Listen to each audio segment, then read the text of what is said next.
Start Mahendragiri पर्वतमाला संपर्क में आम जिते आलोचना कले कम हम कारण ओडिशार आमर आम गोटे बहुत बड़ संपत्ति कहले अतिरिक्त हे ना आम साधारणतः भाव कही था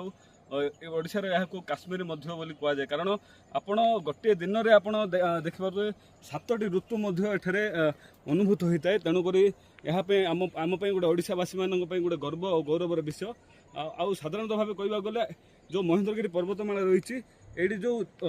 जैविक परिवेश रही ए जैविक परिवेश को नहीं ये सारा ओडिशा ठार आरंभ कर सारा भारत वर्ष में प्रसिद्धि लाभ कर आम समस्त जो पर्यटक भाई भाई भौणी मैंने आसुँच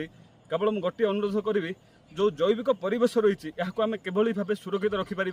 प्लास्टिक व्यवहार आम केमी कमे पारिबा एप्रति ध्यान देले आमर जो संपत्ति रही ओडिशार आहरी सौंदर्यकरण हो सरकार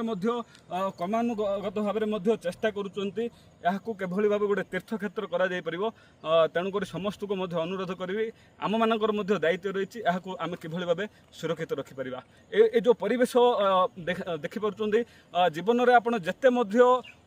टेंशन था तो एठाक आसिले ये टेंशन सब मुक्ति मिलता है बहुत आनंदर ये स्थान आपण समस्त को अनुरोध करी ए स्थान को थोड़े आसतु ये जो जैविक परिवेश रही जैविक परिवेश को मन भरी आपण मैंने उपभोग करें। धन्यवाद।